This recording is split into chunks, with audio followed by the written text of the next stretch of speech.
Les figures de silence et leurs valeurs.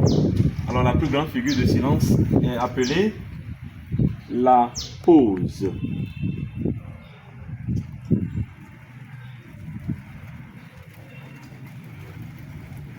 La pause.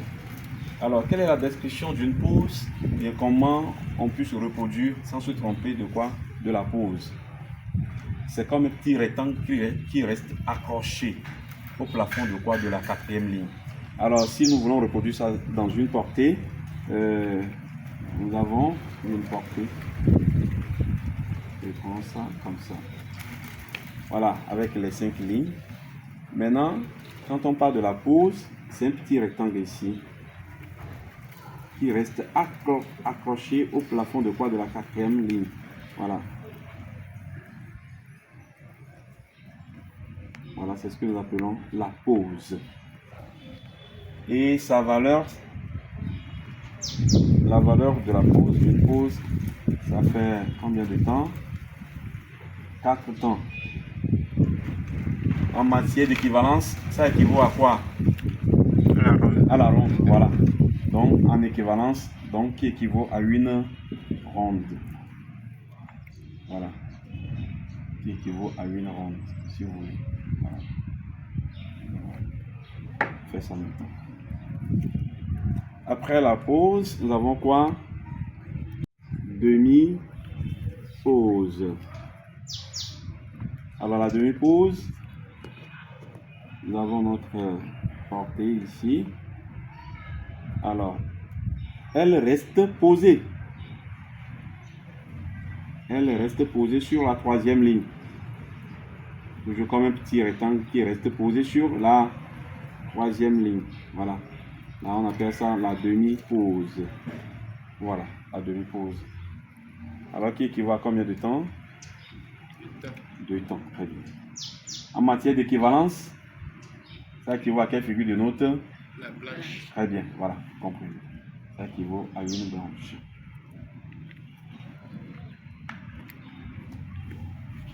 Ensuite, on enchaîne avec le soupir. Le soupir. Voilà. Le soupir sur une portée. À partir de soupir, alors les figures de silence là se placent ordinairement sur la troisième ligne. Voilà.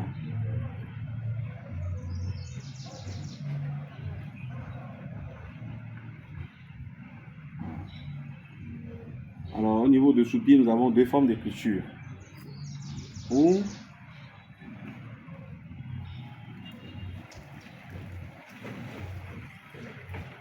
alors, ça ressemble à un cercle renversé. Voilà. Voilà. Soit ça ou soit ça. C'est la même chose. Donc, l'équivalence, ça fait d'abord un temps. Et l'équivalence, ça équivaut à quelle figure de note? La noire. À la noire.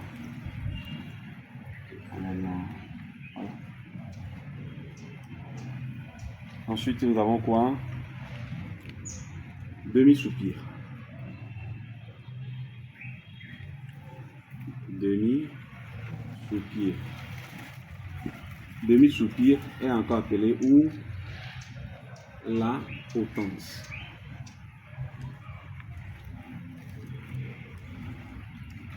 Alors la potence,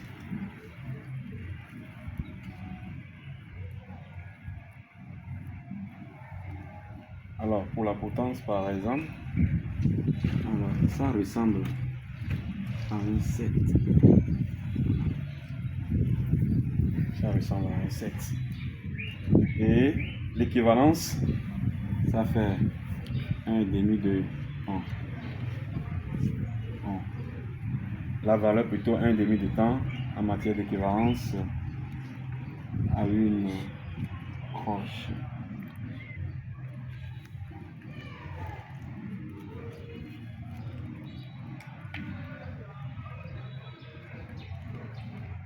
Ensuite, nous avons Le soupir, on aura le quart de soupir. Quart de soupir ou la double potence.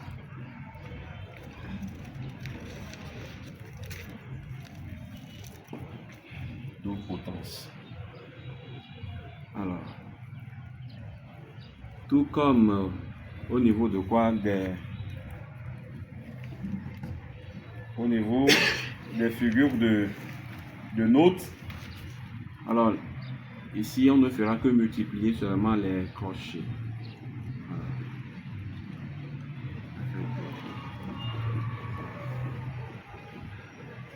Voilà, double potence. Comme son nom l'indique, double potence. Alors ici, ça doit faire un quart de temps en valeur. Et en matière d'équivalence, ça équivaut à la double crochet. Voilà.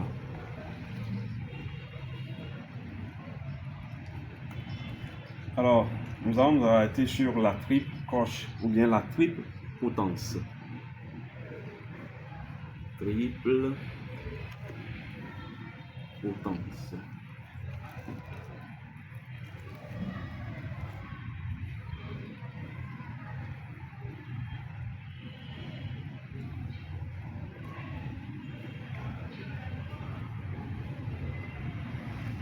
Alors, quand on parle de quadruple potence aussi, c'est la même chose, il suffit seulement d'avoir 4 ici.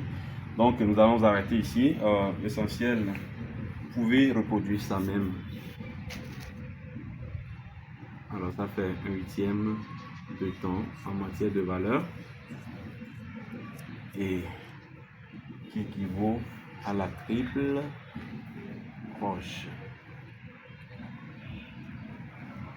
1, 2, 3.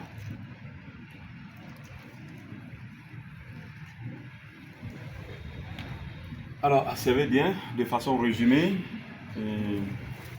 les figures de silence avec leur valeur. Et nous avons essayé en même temps de créer l'équivalence entre les figures de notes et les figures de silence. Alors, quand nous prenons une pause, au cours d'un exercice maintenant, on peut vous demander par quelle figure de note représente-t-on par maintenant une pause. Alors, on peut toutefois affirmer assurément quoi ça correspond à quelle figure?